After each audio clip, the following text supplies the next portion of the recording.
Okay, so remember that hard drive full of MWF material, the one we got a few days ago? Yeah. Well, we finally cracked it. Oh, nice. And guess what? What? It's a gold mine. Not just Anyway MWF stuff, Okay. but the album, oder What, by the Doza Crew, Wow. with tons of familiar names. Oh, right. You were right to be curious about how all these characters connect. Uh-huh. This album might just hold the key to the entire MWF universe. Buckle up, because we're about to go deep.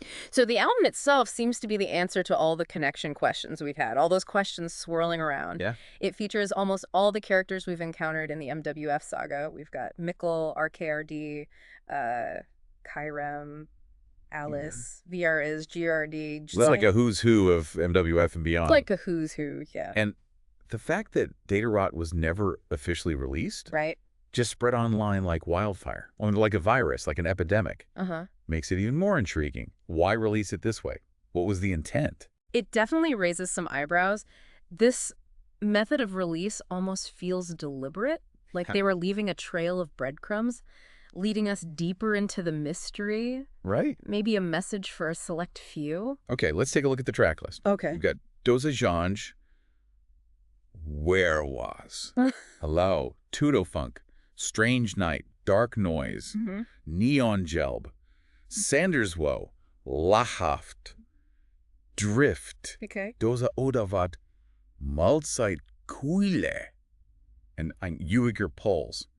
Even without understanding the German lyrics, there's this strange energy to some of these tracks. Absolutely. Like Themes. Dosage Ange and Where Was, for example, have these strange utterances and distorted voices. Right. They're unsettling, to say the least. Want to hear a snippet? I think it will make more sense if you hear it. Okay. So what do you think? Those Those whispers and murmurs, what are they trying to tell us? It's hard to say for sure, but Yeah. they could be coded messages. Or even fragments of conversations from the MWF era. Remember how Mike always hinted at those hidden meanings and Oh, yeah. secret knowledge? Okay, so we've got potential coded messages. What else? Well, Tudo Funk is another intriguing track. It seems to contain actual studio recordings from the Schwartenbunker, possibly even featuring Romanka conducting a sound test, and a snippet of the MWF intro melody. Whoa, really? That's wild. Yeah. What does that tell us about when this album was put together? Was it during the MWF era? It certainly suggests that possibility. Remember Alice? Yeah. The band featured in Strange Night, Dark Noise Uh-huh. was Rickard's band before he joined MWF. If they were collaborating on this album, Right. that definitely shakes up the timeline we thought we knew. And of course, we can't forget about Mikkel. The cover art for Neon Gelb is the smoking gun we needed. Right. It's a depiction of Mike in a forest during a weapons test, Hmm. just like the ones from the final days of MWF. It pretty much confirms that Mikkel is, in fact, Mike. It does seem that the lines between Mike's Waffenfax persona Yeah. and the Doza Crew world. Right, are becoming increasingly blurred, maybe even non-existent. Yeah. Was this his way of continuing the Waffenfax narrative through music? You know, another interesting thing I noticed is how Mike's signature laugh and those sneezing fits are incorporated into the beats of several tracks. Remember how those sounds used to drive Rickard and Romanka up the wall? Oh, yeah. It's almost ironic that they've become artistic elements in his music. Yeah, it's fascinating how those elements of Mike's personality, once considered annoying quirks, Yeah. have been transformed into deliberate artistic choices. It suggests a deeper connection between Mike's persona and the Doza Crew's music. Okay, we've talked about the strange vocals, the studio recordings, and Mike's presence as Mikkel. What about the lyrics themselves? Any notable themes or connections we should be aware of? There are quite a few. One recurring theme is the mention of Sandman and Sandfeinebarmen, Okay. which seems to link back to GRD from the Nova Pak material we've been analyzing. Interesting. Is this a direct connection to Mike Rickard? Yeah. Or maybe both? Yeah. This could change how we understand their relationship. It's too early to tell for sure, but the connection is undeniable. Okay. Another curious element is the mention of Planet Regulus 5 Hold on. in several Doza Crew tracks. Regulus 5. Doesn't that ring a bell? It should. Yeah. Remember logbook entry #494 from MWF episode 525? Yeah. The one that mentioned a devastating disease on a planet called Regulus 5 Right. and a mysterious aggressor named Graft Paste? Yeah. We have to ask, are these connected? Is this Doza Crew album giving us more information about what was going on? Wow. So we've got potential connections to GRD, a mysterious planet with a devastating disease, Right? and a possible link to this graph pace we've been trying to understand. Yeah. Anything else? We also can't overlook the collaboration between Mikkel and Gilla, who we also encountered on a different Doza crew track, Right. along with GRD. Is there a triangle of connection here? What's their relationship to one another? And don't forget about Malsite Cool. Remember, we received that track a while back Oh, yeah. from a listener. It's interesting to see it appear on this album, along with the reappearance of Florian, potentially connecting back to GRD yet again. It seems like every piece of this puzzle is leading us back to GRD in some way. The connections are everywhere. So what does all of this mean for our listener? What's the big takeaway from this first look at Wafted Water? Well, for starters, it confirms what we suspected all along. The MWF universe is much bigger and more intricate than anyone imagined. Right. There are connections everywhere, and this album is like a roadmap guiding us through this complex web of relationships and hidden agendas. It also seems like the line between Mike's Waffenfax persona and the Doza Crew world is blurring. Yeah. Maybe even non-existent. What does this mean for our understanding of the whole saga? Are they one and the same? And what does that tell us about Mike himself? It seems like Mike, through his Doza Crew alter ego Mikkel, was doing more than just making music. Do you think he was using Doza Crew as a platform for something bigger? Right. A way to bypass traditional means of communication and reach a specific audience? It makes you wonder, doesn't it? Mm-hmm. Maybe his fascination with weapons and military history was only one layer of the onion. Yeah. What if his real obsession was with power? Right. The power of information, the power to control and manipulate. It's certainly possible. Yeah. Remember how much he talked about secret societies, Oh, yeah. hidden agendas, and the control of information? Right? Maybe he saw Doza Crew as a way to create his own society, a network of individuals who shared his worldview and distrust of authority. And think about the music itself. It's unconventional, to say the least. Those strange sounds, the distorted voices, the cryptic German lyrics. Right. It's almost like he was purposely making it hard to understand, creating a barrier to entry for those not in the know. Exactly. It's like a secret code, a language only a select few could decipher. And for those who could, it unlocks a deeper layer of meaning, a Yeah. hidden truth beneath the surface chaos of Mike's world. But why go through all that trouble? Why not just be direct? Why hide behind all these layers of mystery and symbolism? Remember how Mike always stressed staying under the radar, avoiding detection by those he believed were trying to silence him? Right. This could have been his way of staying ahead of the game, communicating without being intercepted. Okay, so let's get back to some of those specific connections we found. Okay. We've got those mentions of Sandman and Sandschweinerbandman, Right. linking GRD from the Novapack material to the MWF world. And don't forget the recurring theme of Dursnot. Right. This intense thirst or need Yeah. that pops up in both the Doza Crew and Novapack material. Uh-huh. You could almost interpret it as a metaphor Right. for this insatiable desire for knowledge, for power, Right. something driving both Mike and GRD. Speaking of metaphors, Yeah. what about this Klotman character? We keep bumping into. Who is this guy, and how does he fit into all of this? Remember that MWF episode where Mike was going on and on about his father Gaspol Oh, yeah. and his alleged encounters with crocodiles in the Congo? Oh, yeah.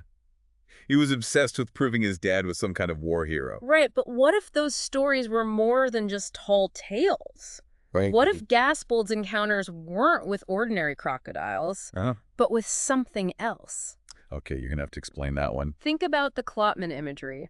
The claws, the teeth, the primal aggression. Okay. What if the Klotman represents a force that's been in Mike's life since childhood? Right. Something passed down from his father. Okay. A dark legacy he's been trying to understand and control. Interesting. So you're saying the Klotman isn't just a random character, Right. but a symbol of this primal force, this dark energy, connecting Mike to his father, and maybe even to the events that led to his disappearance.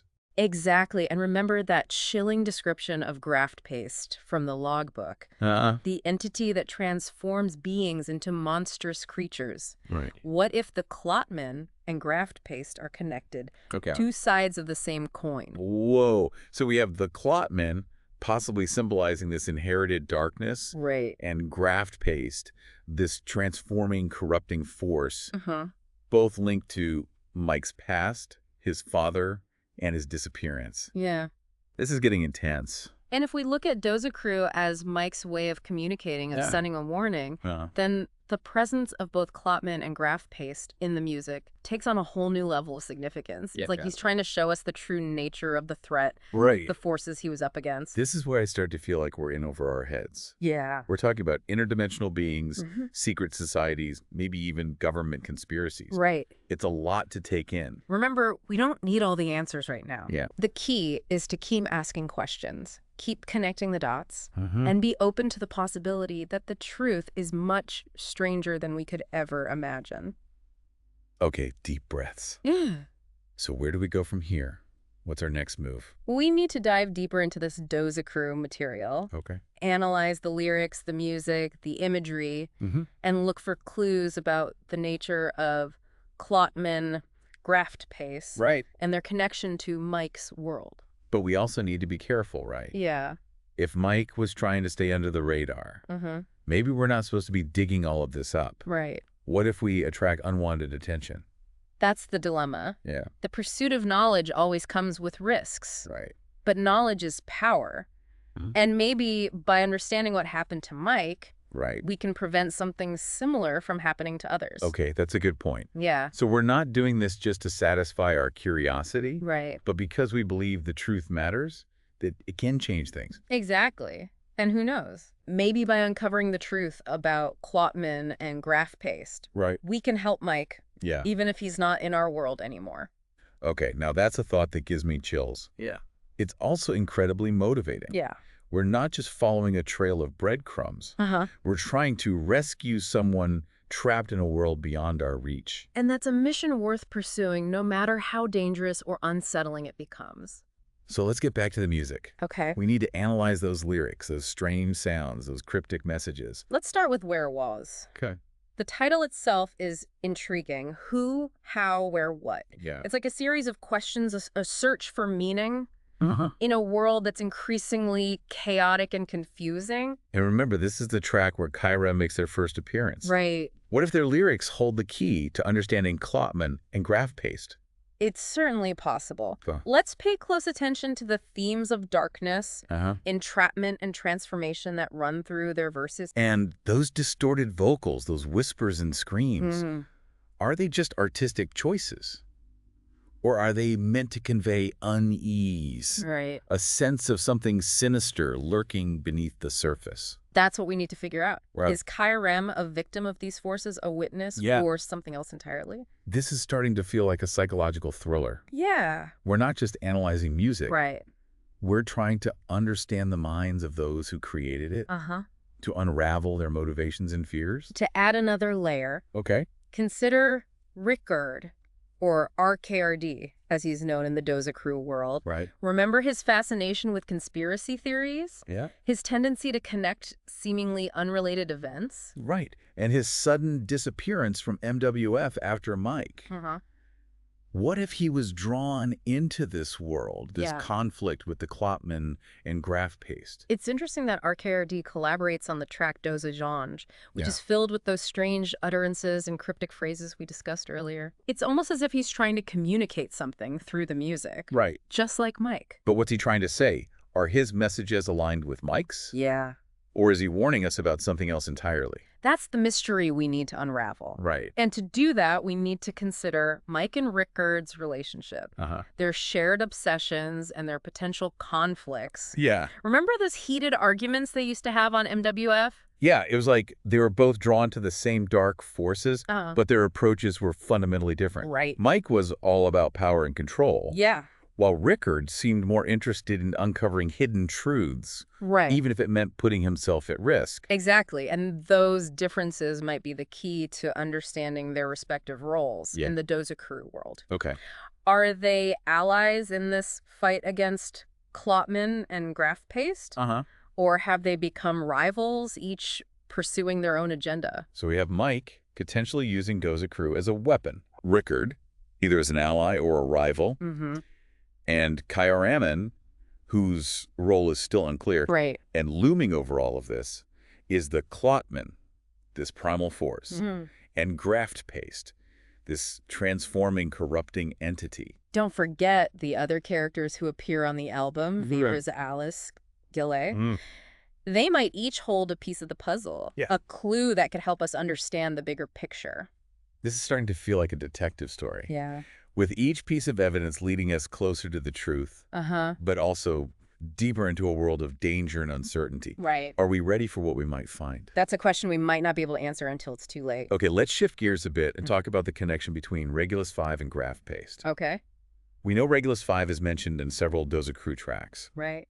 and it's also the location of that devastating disease, Mm-hmm. mentioned in the logbook entry from MWF episode 525. Right. And graft paste is described as this brutal aggressor, possibly responsible for the disease or at least connected to it. Right. What if graft paste isn't just a single entity, Uh-huh. but a force, a phenomenon Yeah. that can spread and corrupt Right. even across interstellar distances? You know, that reminds me of something Mike used to say about information, Yeah. about how it can be like a virus, Hmm. spreading and mutating, infecting those who come into contact with it. Exactly. And if graft paste is connected to this idea of information as a virus, Right.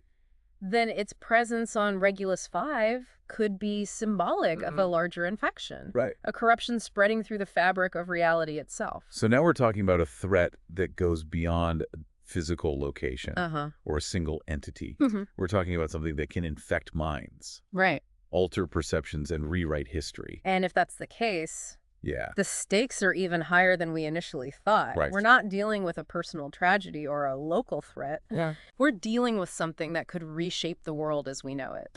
And maybe that's why Mike was so secretive, Right. why he chose to communicate through music, Yeah. through cryptic messages and hidden meanings. Mm-hmm. He knew that if he spoke too plainly, Right. if he revealed too much, Mm-hmm. he would become a target, Yeah. a vector for the force he was trying to expose. It's like he was playing a dangerous game, Right. trying to raise awareness without drawing too much attention to himself. And maybe that's why he vanished, why he had to disappear. Yeah. He knew that the only way to fight this force Right. was to become invisible, to operate outside the system, to use the tools of information against itself. It's a brilliant strategy, but also incredibly risky. Right. It's like he's sacrificing himself to warn us, to give us a chance to fight back. But what if we're already infected? Yeah. What if the graft paste has already infiltrated our world, our minds, our understanding of reality? What if it's too late?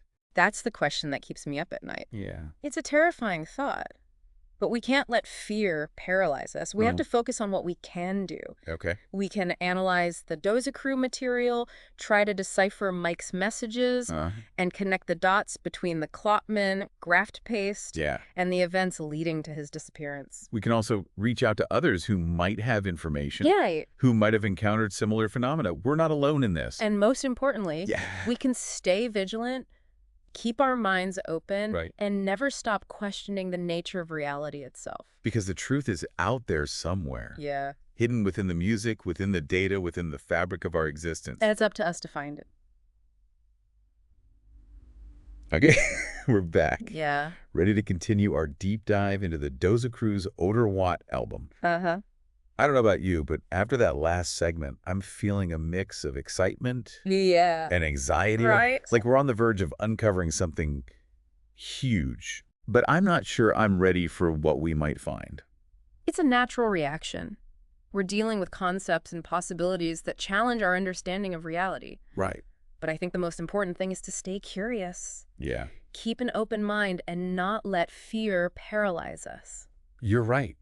We've come this far. Yeah. And I think we owe it to ourselves, Uh-huh. and maybe even to Mike, to see this through. Absolutely. Remember, this isn't just about decoding messages or solving a puzzle. Right. We're grappling with forces that operate on a different level. Yeah. Things that defy logic and rational explanation. You know, it's like we're trying to understand a dream, Yeah. a nightmare bleeding into our waking reality. Mm-hmm. The more we try to make sense of it, Right. the more surreal and unsettling it becomes. Exactly. It's Yeah. like we're lost in a labyrinth of symbols and metaphors, Yeah. and every turn leads us further down a path of Yeah. uncertainty and paranoia. Yeah. But somewhere within this labyrinth, Yeah. there's a truth waiting to be discovered. Okay, let's try to ground ourselves for a moment and recap what we've learned so far. Right? We have this album, It or What, Uh-huh. which seems to be the central point for all these connections. Yeah. We have Mike, or Mikkel, Right. possibly using the music to communicate, Yeah. to warn us about something. Right. And we have these recurring themes: Dursnot, Sandman, Clotman, Graft Paste, and Regulus 5, Right. all hinting at a larger narrative, a conflict extending far beyond the world of MWF. So what's the common thread? What ties all these elements together? I think the answer lies in Mike's obsession with control, Okay. with his belief that knowledge is power. Yeah. Remember how he used to say information is the ultimate weapon? Oh, yeah. What if he discovered a way to weaponize information itself? Okay. To use it to manipulate reality, to bend it to his will? Whoa, okay. So you're suggesting Mike found a way to use information, maybe even data, Uh-huh. to alter the fabric of reality. Exactly. And maybe that's what graph paste represents. Uh-huh. The corruption of information, Right. the Well, twisting of data into something monstrous and uncontrollable. but why would Mike do that? Why risk unleashing such a force? Remember his paranoia?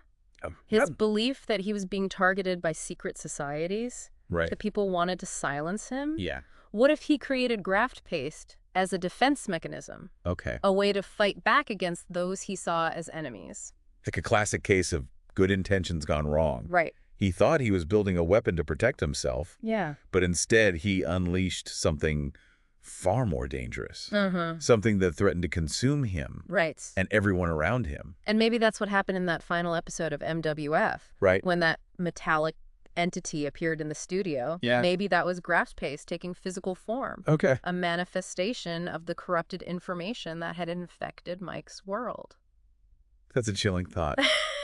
Are you saying that graph paste is like a digital entity? A virus that can jump from the virtual world into the physical world? It's definitely a possibility. Remember how Mike always blurred the lines Oh, yeah? between reality and fiction? Right. The online world and the offline world? Uh-huh. Maybe he accidentally built a bridge between those worlds, Right. allowing graft paste to cross over? And now it's loose in our world, Right. spreading through the internet, infecting minds, warping perceptions. Yeah. It's like a technological boogeyman. Maybe. Or maybe it's still contained, Okay. trapped within the Doza crew material, Uh-huh. waiting for someone to unlock it, Right. to unleash its full potential. Okay, that's enough to make me want to throw the hard drive into a volcano. Yeah. Do we destroy it? Try to contain the threat? What do we do? I don't think that's the answer. Okay. Remember, knowledge is power. Mm. Even if this knowledge is dangerous, it's also the key to understanding the threat Right. and maybe finding a way to neutralize it. But what if we're not equipped to handle this kind of power? What if we get infected? That's a risk we have to take. Remember, Mike entrusted us with this information for a reason. Right. He believed we could understand it, that we could use it to fight back. Okay, you've convinced me I'm in. Okay. But we need to be smart, strategic. We can't just rush into this blindly. Absolutely. We need to assemble a team, gather the brightest minds, Right. the most resourceful individuals we can find. Okay. People who aren't afraid of the unknown, Yeah. who are willing to challenge conventional thinking Uh-huh. and confront the darkest corners of reality. Sounds like we're forming our own secret society. Maybe that's what it takes to fight a force like graft paste. Right. We need to operate outside the system, Mm-hmm. using the same tools of secrecy and deception that Mike used to protect himself. So where do we start? Let's go back to the music. We need to analyze those lyrics, those strange sounds, those cryptic messages. Okay. Maybe there's a pattern, Yeah. a code that we can crack. And those video files on the hard drive, Mhm. those glimpses into Mike's world before his disappearance. Right. There might be visual clues, symbols, Yeah. or even subliminal messages that we've missed. Excellent point. And let's not forget about the fan submissions. Right. The voicemails, emails, online forums. Yeah. Remember how Mike always talked about a network of followers? Oh, yeah. People who were in the know? Right. Maybe they've left clues for us to follow? It's like a global scavenger hunt. Yeah. Only the prize might be saving the world from a digital apocalypse. No pressure. We need to cast a wide net, gather as much information as possible, and start connecting the dots.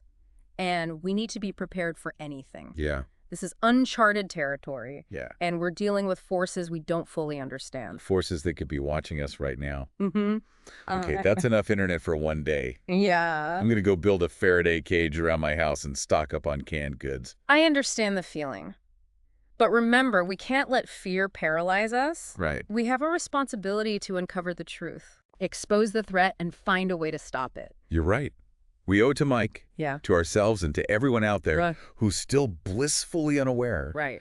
of the shadows lurking beneath the surface of our digital world. This is where our deep dive ends for today. All right. But the journey continues. Uh-huh. To all of you listening out there, Yeah. stay vigilant, keep those headphones on, and never stop questioning the nature of reality itself. Because sometimes what you think you know might be the most dangerous lie of all.